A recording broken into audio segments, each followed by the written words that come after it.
With the cost of insulin nearly doubling over a recent 4-year period and little action taking place at the federal level, it's really vitally important that Minnesota put forward language this year to assist people with diabetes who are unable to afford their insulin, and to put these forward, put this bill or language forward this year. This amendment, will address people who are bearing the greatest cost burden, those who are uninsured, and those who are underinsured, who end up being forced to pay the list costs for their insulin and supplies. People like a constituent of mine, the family of Alec Smith, who worked hard and was put in the impossible position of being asked to pay $1,300 for 1 month's supply of insulin. This bill, or this amendment, would set up an insulin assistance program to be paid for by insulin manufacturers. It will allow those who are uninsured and unable to pay for their insulin to have a way to get a short-term supply. This would be a 90-day supply that is paid for by a fee on manufacturers. I really think that it's important that we raise awareness this session of the issues that people with type 1 diabetes are facing. They're facing monthly payments or monthly costs of $500–600 for their insulin supply. Prices, as I said, have doubled in just a matter of 3–4 years. And this program would allow Minnesota to reach out to those people in need and have the manufacturers who have benefited from the price increases over this short period contribute back to making it possible for people to access an emergency supply. I hope to answer any questions you have, and I hope that Senator Jensen will look favorably on this amendment. Thank you. Discussion on the A23 amendment.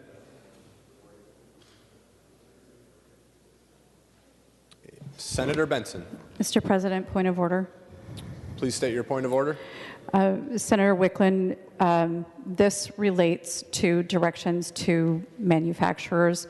We're dealing primarily with PBMs and pharmacies specifically, and so I would say that this relates to a substantially different subject.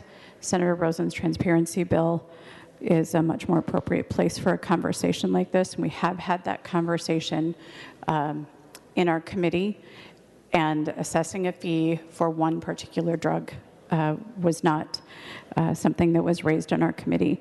And so as it relates to manufacturers and fees on manufacturers, I would say that it relates to a substantially different subject. Senator Benson, are you challenging the germaneness of the amendment? Mr. President, I'm challenging under Senate Rule 35. Okay. Any advice? Senator Little.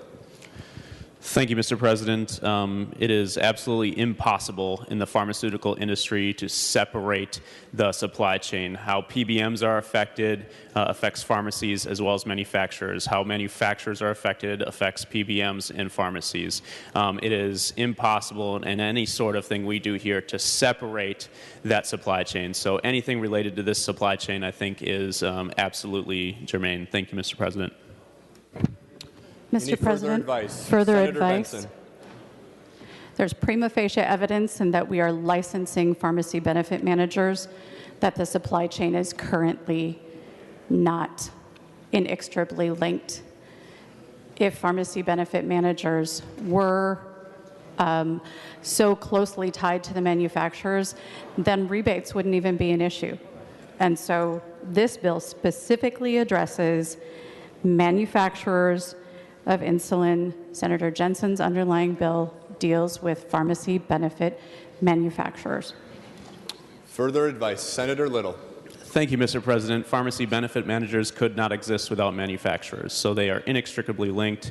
Anything related to the entire supply chain is germane. Further advice. Senator Jensen. Thank you, Mr. President, and thank you, Senator Benson and Senator Little, Senator Wiklund.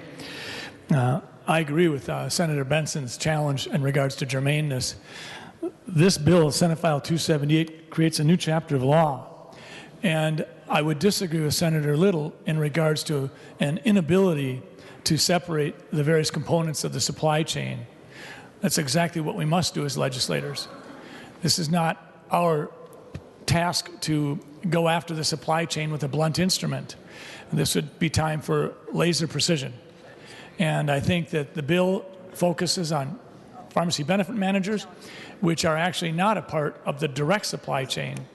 They're actually off to the side as a middleman. So in regards to what this bill is accomplishing, I would agree with Senator Benson that this is not germane. Members, any further advice? Members, I rule that Senator Benson's point of order is well taken and the A23 amendment is not germane.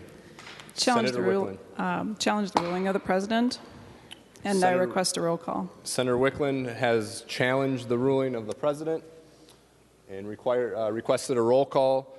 Members, the question before the body is, shall the decision of the president be the judgment of the Senate? A green vote is in favor of the judgment of the president, and a red vote is against the judgment of the president. The secretary will take the roll. Senators having voted who have the desire to vote, the secretary will close the roll. There being 35 ayes and 32 nays, the judgment of the president is sustained.